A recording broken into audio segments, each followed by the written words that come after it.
So are you able to see the slides? Hello?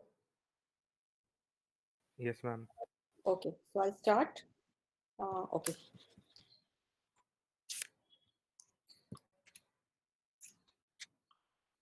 In the last class, we were discussing about processes, and we said that a process is nothing but a program in execution. But to prepare a program for execution, an operating system needs to create its own data structures and make certain entries into the data structure so that it can run the program correctly, uh, even in a multi-program environment. So the program should be run as if this is the only program running on the CPU.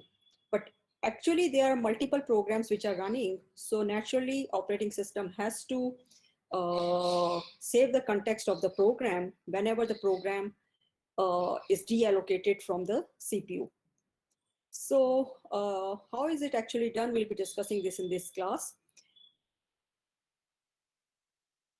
Will be converted into a process where process is nothing, not only the code of the program, but also the memory required for stack and heap that would be required for implementing function calls and ensuring that memory can be allocated dynamically, respectively. So we need heap to ensure that memory can be allocated dynamically, and we need stack to ensure that function calls can be implemented properly.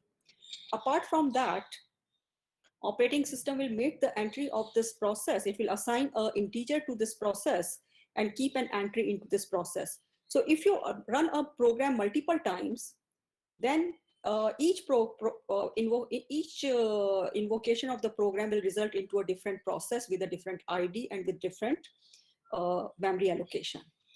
So we'll be starting with the, so now there is a single physical CPU, and operating system will create an illusion as if multiple CPUs are there and each process is running on its own CPU. So the user will get this kind of illusion through there is only one physical CPU.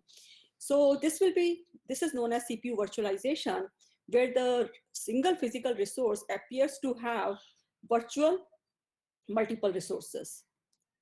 So CPU virtualization is basically sharing a single physical CPU among many processes.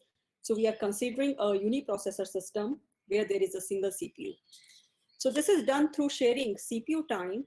So how do we do that? We run one process for certain time, and then the CPU is taken away from this process, and then CPU is allocated to another process, and that process is run. And this cycle will continue.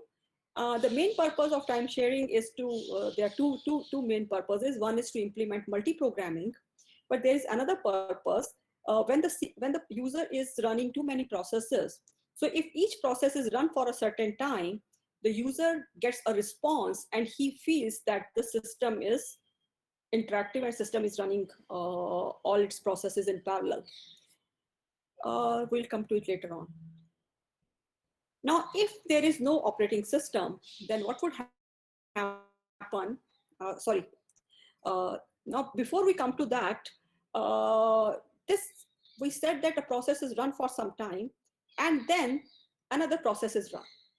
But the point you have to understand is, right now, process A is running on CPU. So how would we ensure that process B can be run? Because process A is running, so all the instructions that belong to process A can only be executed. And in process A, there is no provision for making call to process B or invoking process B. So how would process B would be executed? And that's the question that operating system designers need to answer, and then develop a solution for that. So one possible solution would be just direct execution. So in which the operating system is running, operating system starts running program A, and program A exits from that, and then operating system gains the control. So before the operating system, the program can be run. As I said, the program needs to be converted into a process. So for that, the operating system will create an entry in its process list and then allocate memory for the program. And this memory will consist of the stack plus heap plus the code of the program. Then load the program into the memory. And in the stack, there might be command line arguments. So these command line argument may be passed by operating system to the stack, and then operating system will ensure that all the registers are cleared and execute call main, means program counter is set to the address of the main. So the main starts running, and when the program executes, the last line of the program should be to control return back to the operating system.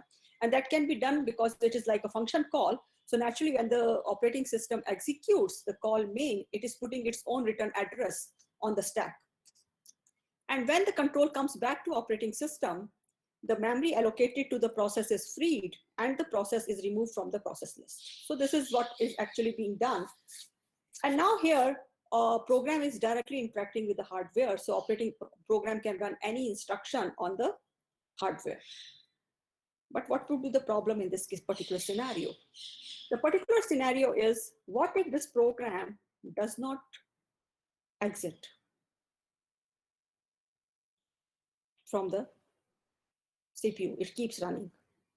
It may not be infinite loop, but it is this process program may try to execute something and then do it because it has a complete control.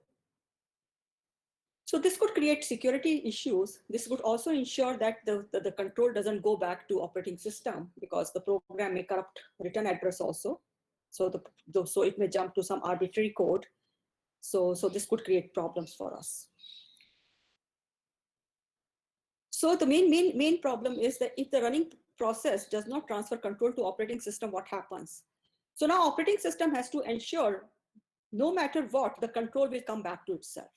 So to ensure that, hardware solution is needed, and hardware solution comes in the form of what we call limited direct execution. So direct execution is allowed, but in a limited manner. So a user process, a normal program cannot execute each and every instruction. And that's how it is done. So it cannot change the return address. It cannot try to control CPU in any other way. So limited direct execution restricts what the process can do. And to support that, instruction set of the hardware is divided into two parts. There are some instructions which are privileged, and they can be run only in a privileged mode, or kernel mode, or supervisor mode. And other instructions can be done in user mode.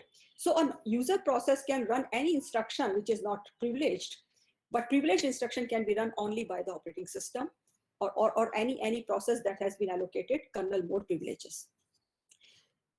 So that is one support that hardware does, which is known as limited direct execution. So hardware set instructions are divided into privileged and non-privileged instruction. So in the kernel mode, privileged instruction can be run. And as you can guess correctly, yes, this is a correct guess, that privileged instruction means any instruction that can interact with the hardware. So writing into input-output registers, readings from input-output registers, or changing any memory location, especially belonging to kernel space. And this all can be done, changing the content of the stack, especially the return address, linking to the library, changing the library table, etc. That can be done only in the kernel mode. So operating system has full access to the resources of the machine, but other programs are not allowed access to these resources. So in kernel mode, it can execute privileged instruction. Also, there are two special instructions which are called trap and return from trap. So trap instruction will change from user mode to kernel mode, and return from trap will change from kernel mode to user mode. And these can be executed only in the kernel mode. But a user program also needs to interact with input-output devices. So how can this be done? So the idea is very simple, that this can be done only through OS. So OS will provide certain system calls. So user program has to invoke those system calls. When the system call is invoked, so ultimately the program is being run in a kernel space, but this is the piece of the program which has been written by OS developers. So they can try to check whether the user is trying to execute the command in correct mode or not. So if the input-output devices are being changed, the content that is being written to registers, is it a valid content or not a valid content? So operating system can check for any insecure operations being run, and if there is any suspicious operation, operating system can terminate the system call without executing it. So through system call, the user program can have access to hardware resources, but this access is being monitored by operating system. So this is what happens in limited direct execution. So naturally, in the limited direct execution, as I said, we have to have special instructions called trap and return from trap. So operating system has to initialize this trap table. And hardware, this trap table is basically a collection of routines which will handle different system calls and different interrupts. So trap is a kind of an interrupt. So that will change the mode from user mode to kernel mode, and return from trap will change back from kernel mode to user mode. So what operating system initially does, operating system has developed routines for handling input interrupts, output interrupts, disk interrupts, interrupts from other devices, etc. So the code for handling so whenever an interrupt is invoked, the hardware ensures that the control jumps to a particular address, and whatever is returned to at that address will be executed. So this trap table, or this interrupt handler table, is created by operating system at the boot time. So in this boot time, depending upon so each interrupt is given a number. So depending upon the number, which address should the system jump to for executing that particular interrupt handler would be returned. So this trap table will be created by operating system at boot time, and hardware is aware of where this trap table is stored, so that whenever an interrupt comes, hardware will jump to that particular address depending upon the interrupt number. So this is the first row in this table is actually telling you what happens at the boot time. And the second row, this is the first row, initialized trap table and hardware remembering the address of the trap table. And the second row will tell you about what happens at runtime. So naturally, when a program has to be executed, first of all, this program is converted into a process. And for converting into process, this is being done right now into the kernel space, because operating system is doing this. So it will create an entry for the process list, allocate memory for the program, load program into the memory, set up user stack with argument. Now, one thing that you have to remember, that we talked about a stack, but actually every process is given two stacks. One is known as user stack and another is known as kernel stack.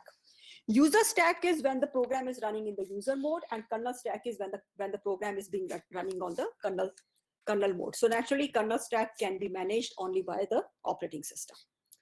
So now, operating system will now load this kernel stack with the registers and program counter.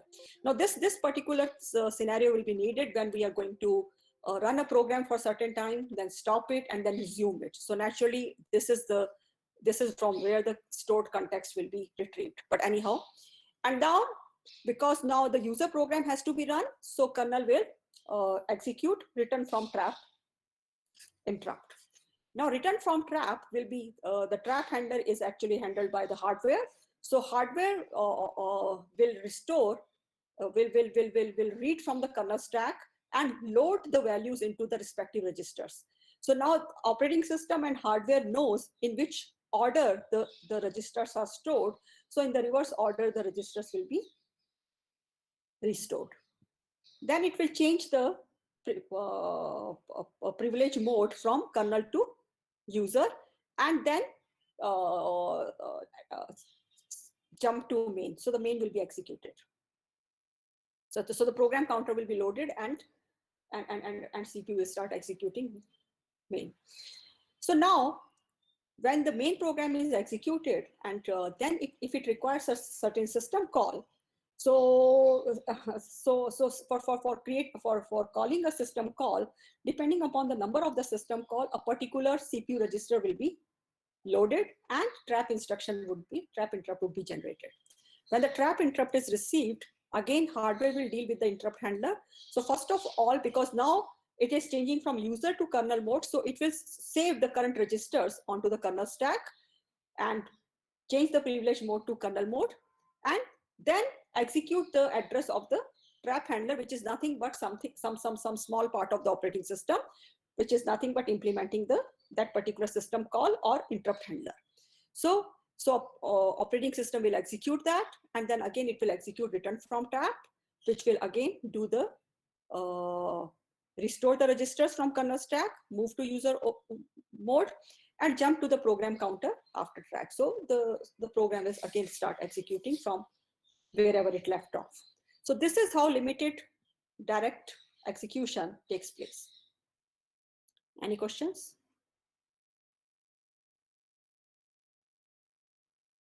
Okay, so we'll continue. So to some extent, you have studied about it in your computer organization and maybe in the systems programming. So you're aware of the concept. So you have to know that hardware support is required to change from user mode to kernel mode and kernel mode to user mode, and also to implement correct execution of interrupt handling. So this is what the trap instruction does. It raises the privilege level to kernel mode and jumps into the kernel space. And for that, the program counter, flags, and other CPU registers are stored on the stack, kernel stack of that particular process. And when it returns from the trap, the CPU will pop these register values of the stack and put them into the respective registers and resumes the execution of the user mode program. Now, trap table. Who is going to create the trap table? Operating system.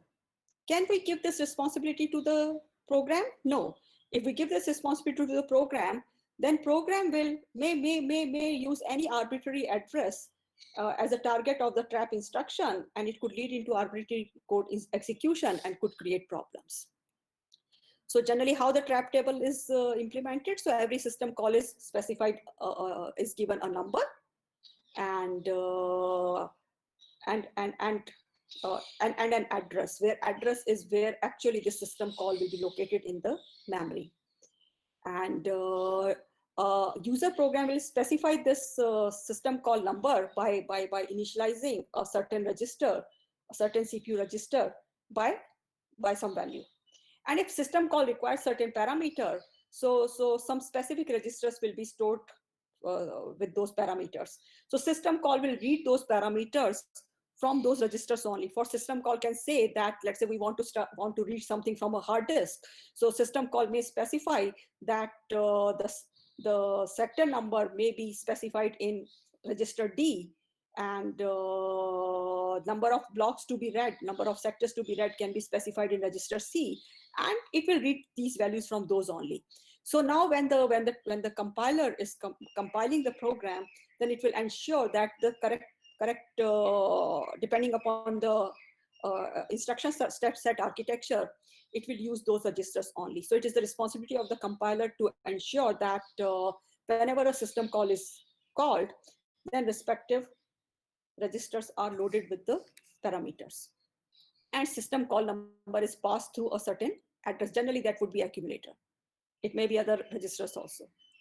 So hardware will use this information to know which system call is being called, and according to because the hardware is aware where the system call handler table is stored. So depending upon the system call number, it will look at the respective entry in that table and look at the target address and then jump to that address. So trap table is set up by operating system at the kernel, and hardware will remember the location of these handlers till next boot time.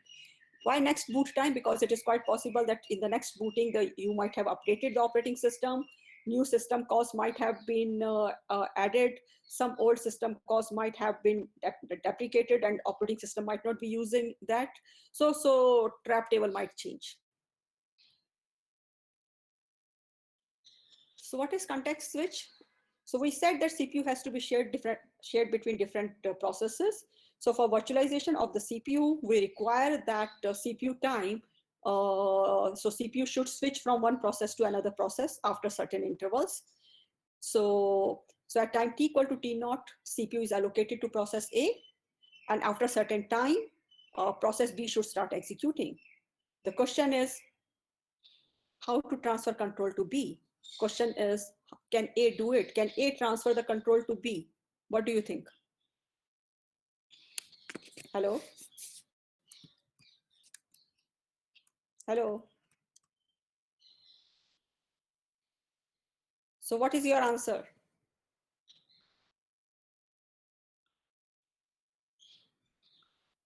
Can A do it? I'm asking from the class. No, ma'am, A can't do it. Why not? Ma'am, because kernel will do it, ma'am, OS. Hey, why A cannot do it? That's the question. Ma'am, because it is a process, not a, it will, I've given you the answer in my previous, when I was telling you about something. I've already given you the answer. Ma'am, because it runs on user mode.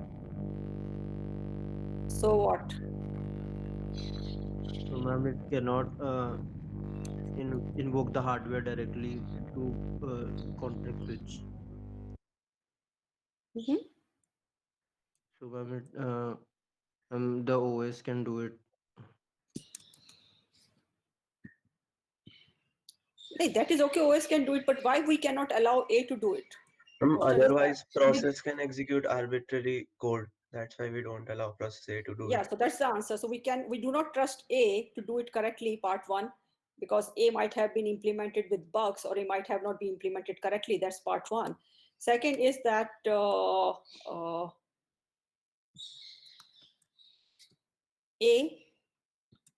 A might not allow it correct, what is that? Options. A might not be doing it correctly. Okay, so that's part one. And A might not actually transfer control to process B. It might transfer control to some other process, or it may execute arbitrary code. But then the point is, so it means A cannot do it. So when you are switching context from A to B, it means you have to run OS in between. You have to transfer the control to OS to ensure that B can be scheduled. So the control has to go to OS. Am I right? Hello? Am I right? So, yes, ma'am. so how can we do that? So it means OS intervention is required. So how can we transfer the control to OS? So one idea is that is known as a cooperative approach. So we know that because we are saying that there is limited direct execution. So naturally, a process cannot access any hardware resource without calling a system call. So when the system call is called, at that time we know that the control is in the hand of OS. So in the system call, while executing system call, the operating system can decide whether to schedule another process and then transfer control to B accordingly. So system call, so system call will provide an opportunity of window where OS gains the control. So this is known as cooperative approach because the process is indirectly cooperating with OS. So this is not direct cooperation, but it is indirectly cooperating with OS. And second approach is non-cooperative approach. So in this particular case, we require again a hardware support. So hardware support is through a interrupt. So at periodic interval, a hardware will generate an interrupt. So whenever an interrupt is generated, then interrupt handler has to be executed. But interrupt handler are now in the hand of operating system. So whenever an interrupt handler is executed, the control goes back to operating system. So that is how the system is designed. So, so to ensure that periodic intervals, at periodic interval, the interrupt can be generated, interrupt can be received by the system. The hardware comes with a special hardware component that is known as timer. So when the operating system boots up, it initializes timer, means it initializes the value after which the timer should generate the interrupt. So whenever that value is so this timer will start counting, and whenever a particular count is received, it will generate a interrupt. Now, when the interrupt is received by CPU, it has to deal with that interrupt. Okay, and dealing with that interrupt means transferring the control to interrupt handler.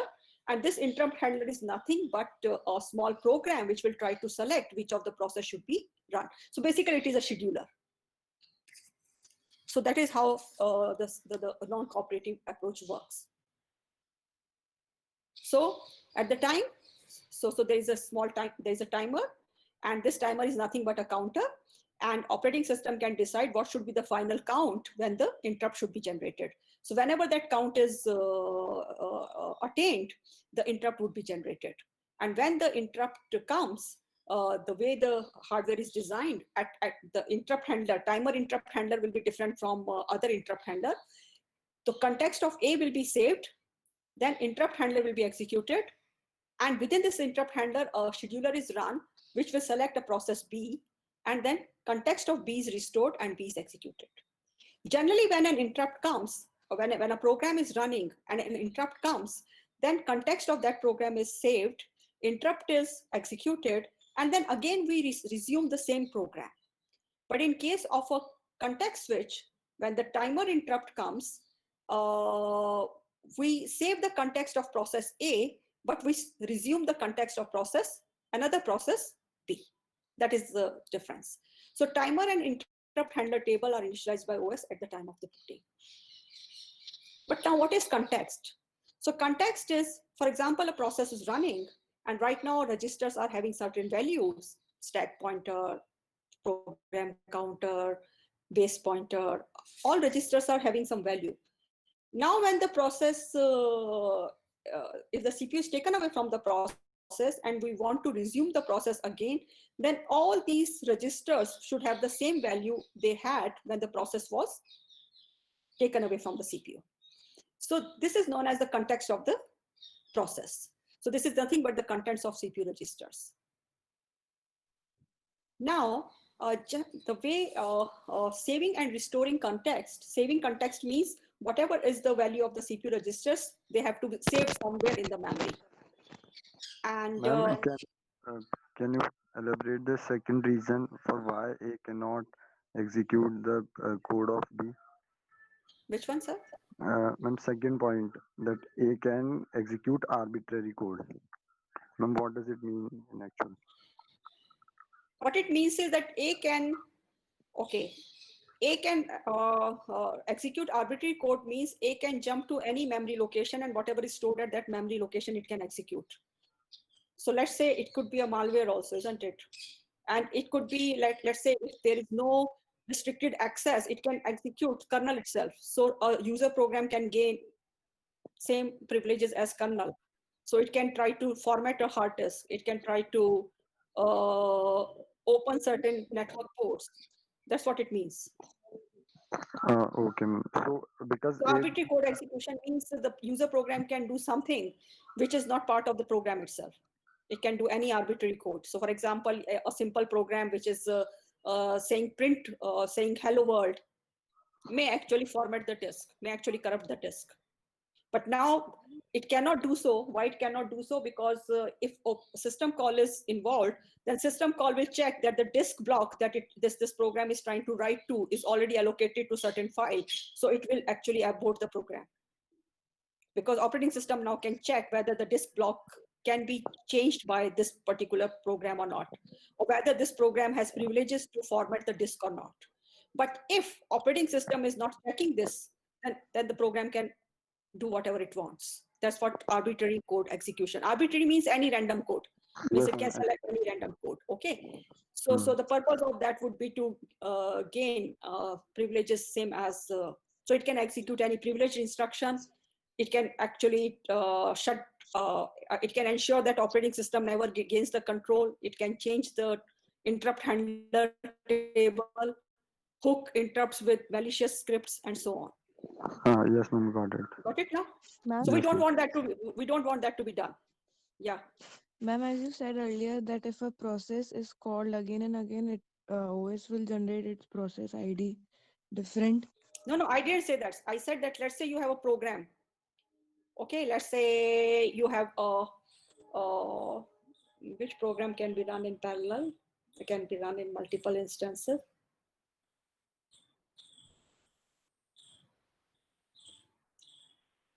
Let's say terminal. Okay. You can open multiple terminals on Linux, or let's say a browser. You can open multiple tabs, or you can open multiple browser windows. Am I right? Yes, ma'am. Okay, so it means the same browser program is being invoked. Yes, ma'am. So now you have got two different browser windows. So operating system will treat them as two different processes. So that if you close one program browser window, the other browser window will not be affected. So naturally they are sharing different storage and different, so there might be single code, but as far as the data is concerned, they will be having different data spaces, both of these programs. Yes, ma'am. Yes, That's ma'am. what it means. Okay, ma'am. So there will be different processes. For example, if you're writing a program, you can run this program multiple times. So first program is being run, and then again, if you invoke the program, a second process will be created. But these two processes will be independent of each other, means they will not be sharing any data with each other. And sometimes they may have a different code, not code, the memory allocated to the code of one process may be different from the memory belonging to the code of the other process. It means the code can also be, there can be different instances of code also, depending upon how the program would be executed. If you remember, some of the programs, they do not allow you to be executed multiple times. For example, if you invoke Microsoft Word, there is always one invocation of Microsoft Word.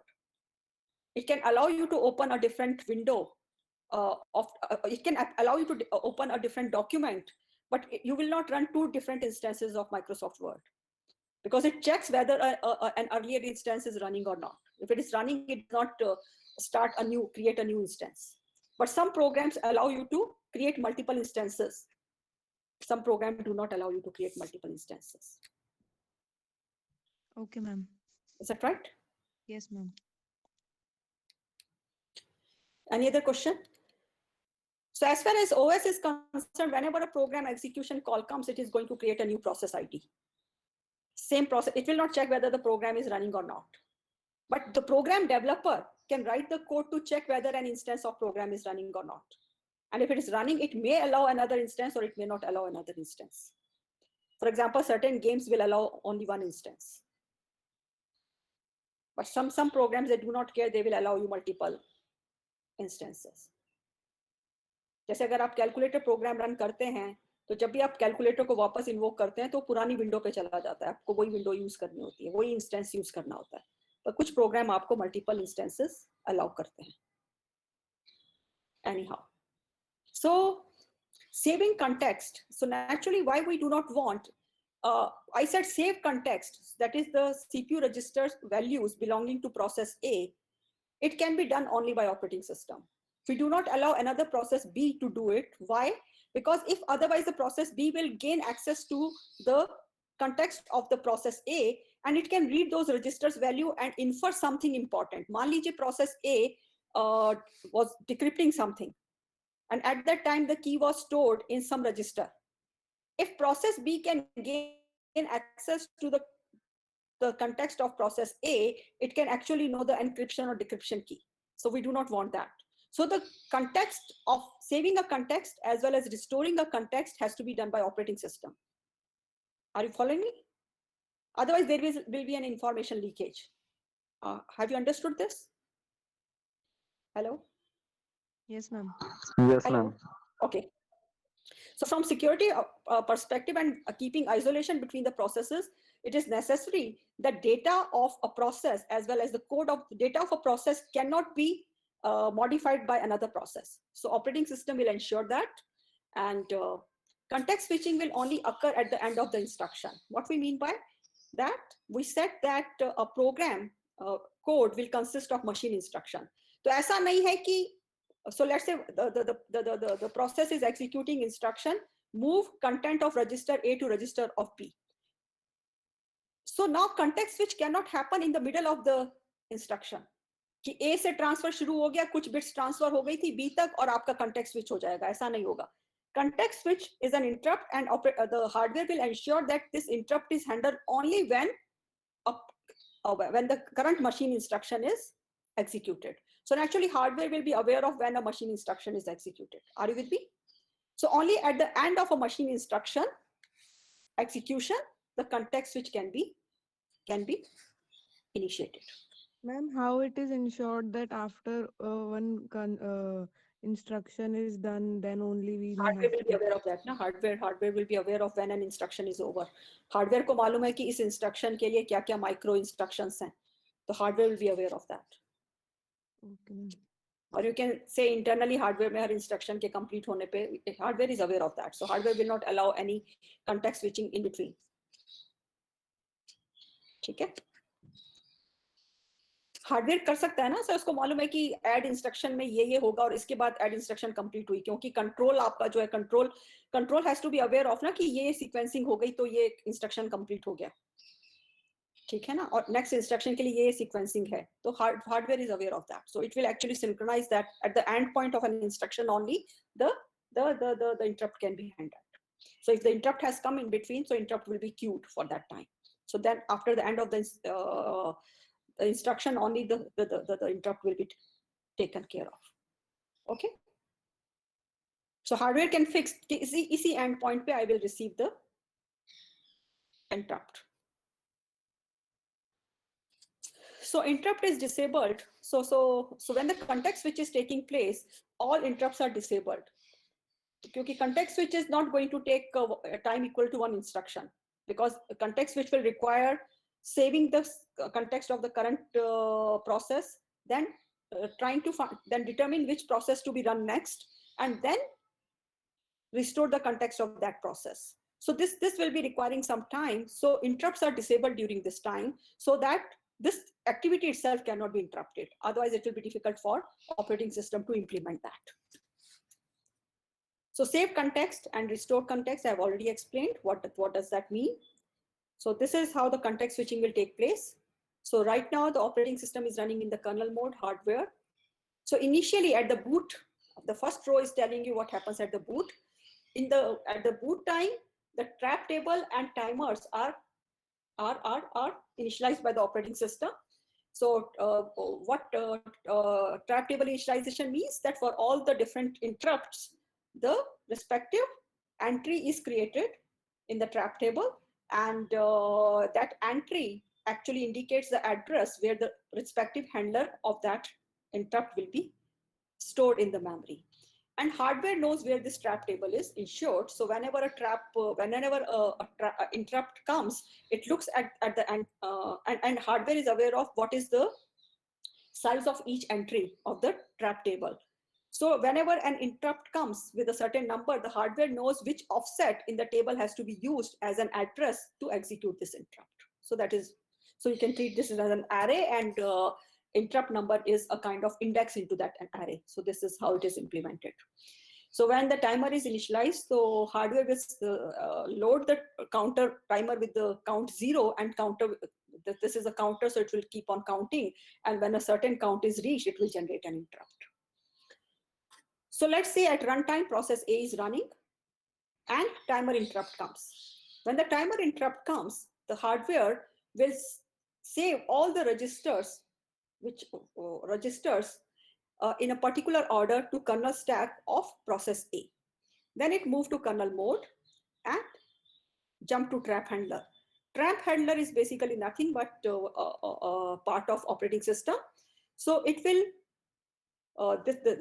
handle the trap. How will it handle the trap? It will actually, the trap is consisting of the code of switch routine. In this switch routine, it will try to find out which process to be run next. And let's say it selects process A. And now the register of the kernel stack of A is actually stored to the memory reserved for process structure, and it will be stored there. So it will be it will be stored from stack to some internal data structure of operating system where it is maintaining the information about process A. And then similarly, the information from the process B is stored to the kernel stack of B, and then it switches to kernel stack of B, and then call return from trap, means reduce the user mode, and then process B is executed. So this is how the context switch will take place.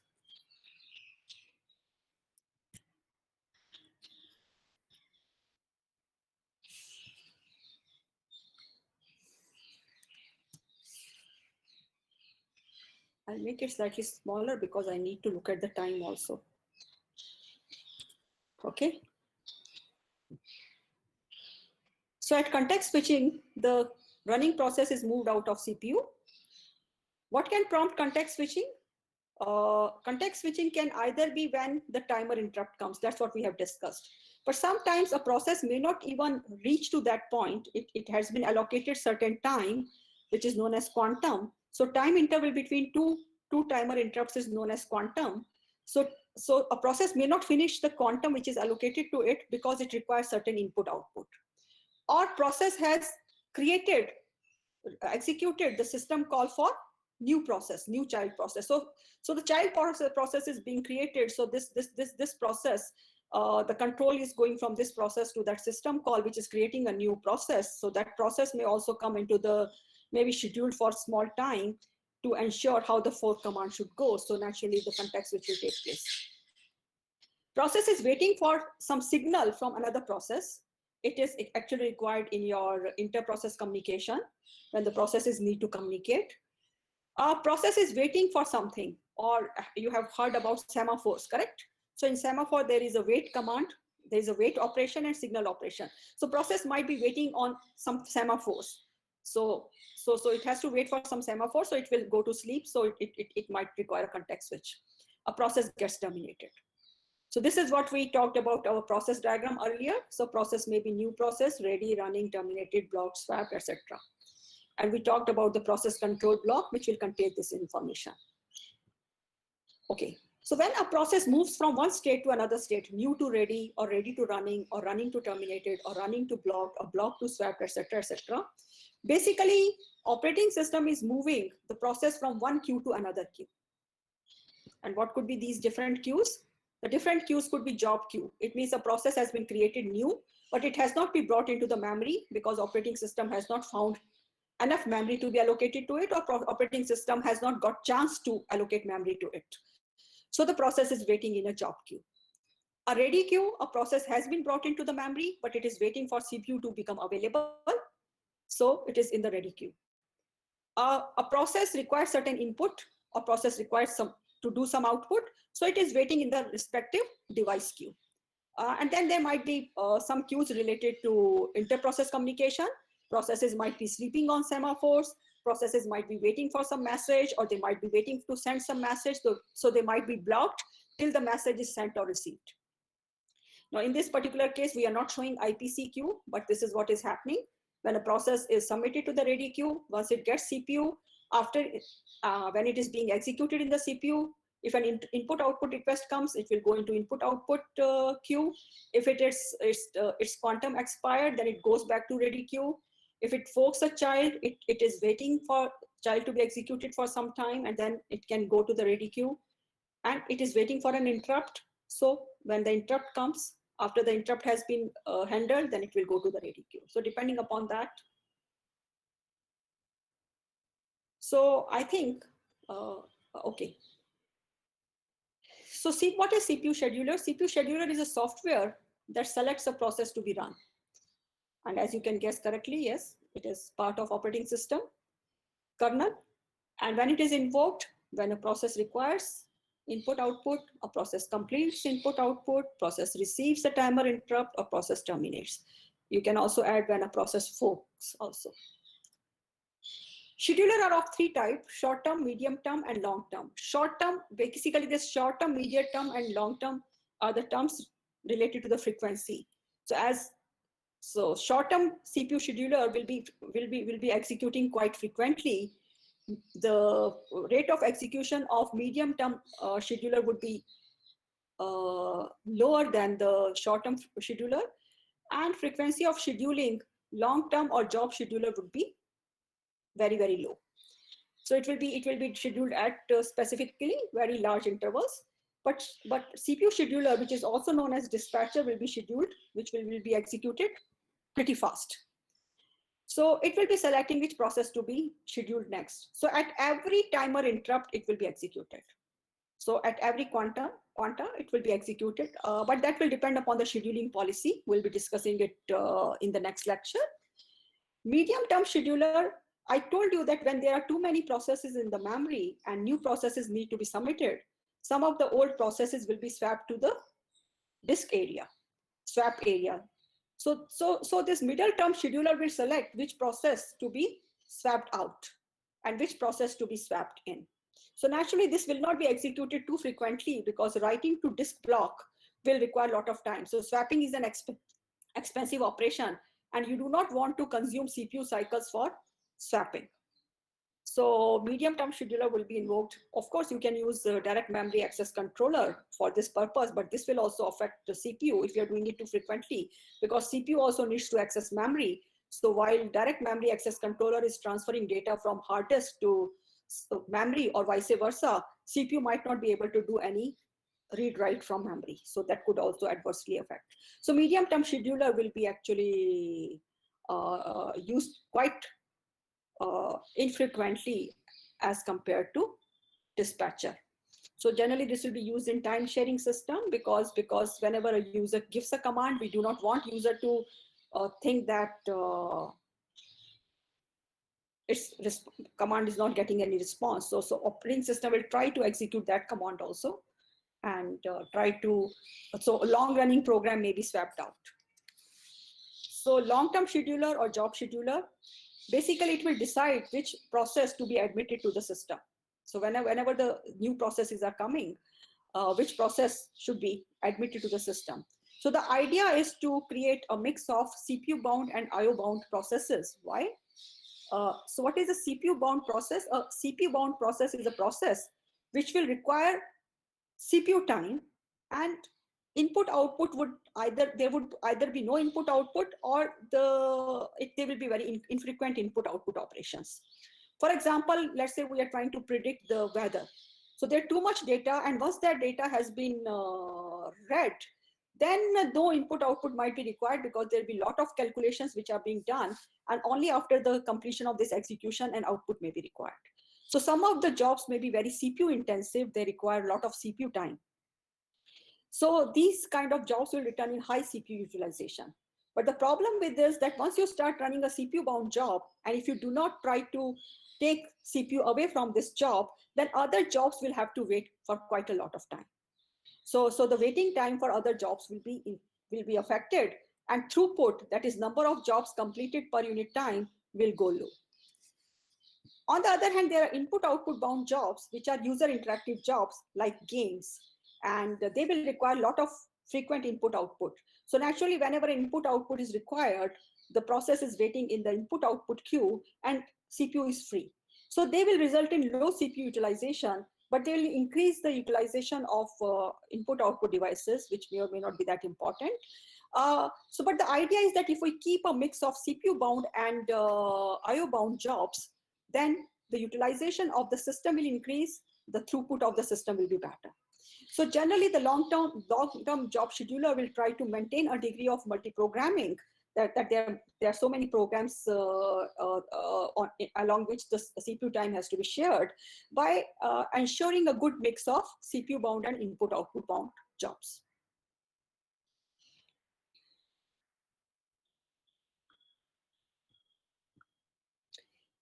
So in the next class, we'll be starting with CPU scheduling, and we'll be covering these topics. And I think I will stop at this point. If there are any questions, you can ask me. I'm posing a question on Classroom for the attendance purpose. So please answer that question.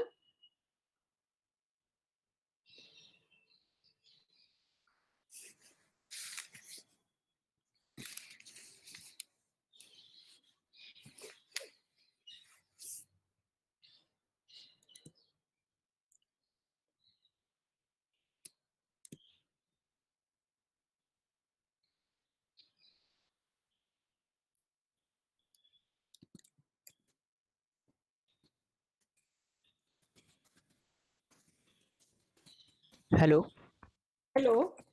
Ma'am ये mix bound कैसे use करते हैं ma'am, CPU bound और input outbound को? कुछ processes CPU bind होती है, कुछ प्रोसेसेस IO बाउंड होती हैं। ओके, तो दोनों के बीच में शेड्यूलिंग की जाती है। तो मैम So वो ओएस का ही मतलब वो उसके अंदर ही प्रोग्रामिंग की जाती है कि कुछ जैसे process So, site is the so CPU. OS will try to guess whether this is a CPU bound process or IO bound process, depending Okay, upon ma'am. IO operations. So naturally, operating system is also keeping the history of usage of each process. So it will try to guess. And if there are like the CPU, no input out, if the number of input output interrupts are low, then it knows that many CPU bound processes are running. So naturally, a operating system will not allow a process to run infinitely. It will actually run for it for certain time. Okay, and then the new process will be given. So it can actually look at the input output history and try to see that there are not much input output bound programs. So it will try to bring new programs, something like this. So it will try to create a job of that type. Okay, ma'am. So it will not be like 100% effective. It will not be 100% foolproof that the jobs are there. You cannot guarantee that. But operating system will try to ascertain that. Try to ensure that as I said, that it's quite possible that it may assume that this is an input output bound job, but it can happen to be a CPU bound job, correct? So it can create problem. But yes, it will try history, what could be this process like, and try to bring in other processes. Any other? Ma'am hello ma'am हाँ हाँ, ma'am इंटरप handler जो है वो process को schedule करता है, तो क्या ये पॉसिबिलिटी होगी क्या कि वही प्रोसेस दोबारा सेलेक्ट हो जाए? कंटेक्स्ट स्विचिंग में नहीं होगी. कंटेक्स्ट स्विचिंग में क्योंकि बीच में शेड्यूलर रन करेगा, तो शेड्यूलर ने ऑलरेडी सेलेक्ट कर लिया है कि किस प्रोसेस को एग्जीक्यूट करना है. पर अगर शेड्यूलर इन्वोक नहीं हो रहा है, तो हाँ, टाइमर जनरली इंटरप्ट के बाद में वही प्रोसेस एग्जीक्यूट हो जाएगी, अगर ये टाइमर इंटरप्ट नहीं है तो. पर अगर हाँ कोई और प्रोसेस वेटिंग में नहीं है and that is the only process running, so the same process will get the chance. Yes. Okay ma'am. आज क्या तारीख है?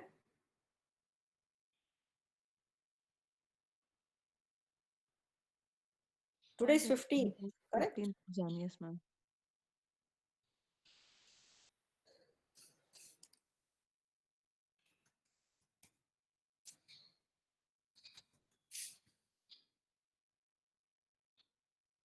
Okay, so this is the process for, okay, attendance. I have to date attendance. Yeah. Okay, so I'm asking the question, please answer it. So we are assuming that, so the question is related to context switch. So context switch is a kind of an overhead, okay, because this is not executing any useful program. This is something required to be done to ensure the correct operation of the program. So this is a kind of waste of cycles. So the idea is that if the context switch is 10% of the quantum, what will be the effective CPU utilization? So please answer that question.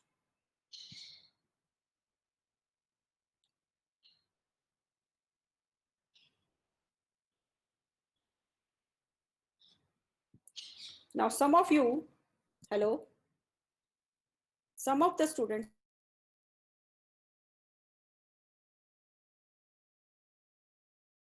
they think that this may affect their preparation for placement. I would not agree with that, because I think that if you do programming, you will get better hold of your theoretical concepts and you will be able to answer better in your placements. Let me tell you, most of the placement companies, they want to know about your programming skills. They want to know about your knowledge of data structures and algorithms. And they might ask you something about the kind of the projects you have done. So please do not shirk from programming assignment. Try to code as much as you can, and that would help you gain a good placement. So anyhow, I have posted my question. I think you must have seen that question on your, and I request you all to kindly answer it, and that will be for the sake of the attendance. I can see that there are only 82 persons. So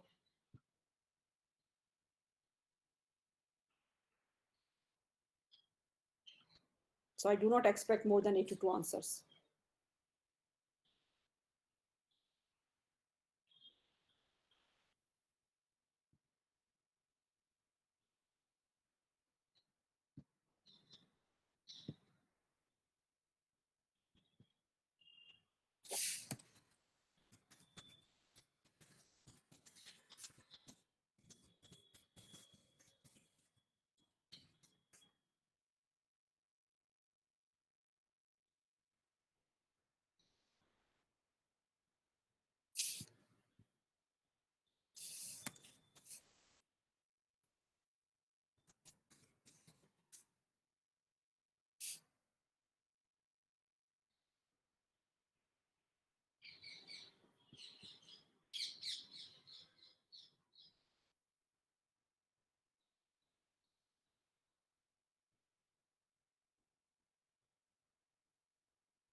Okay, I'm closing the meeting now.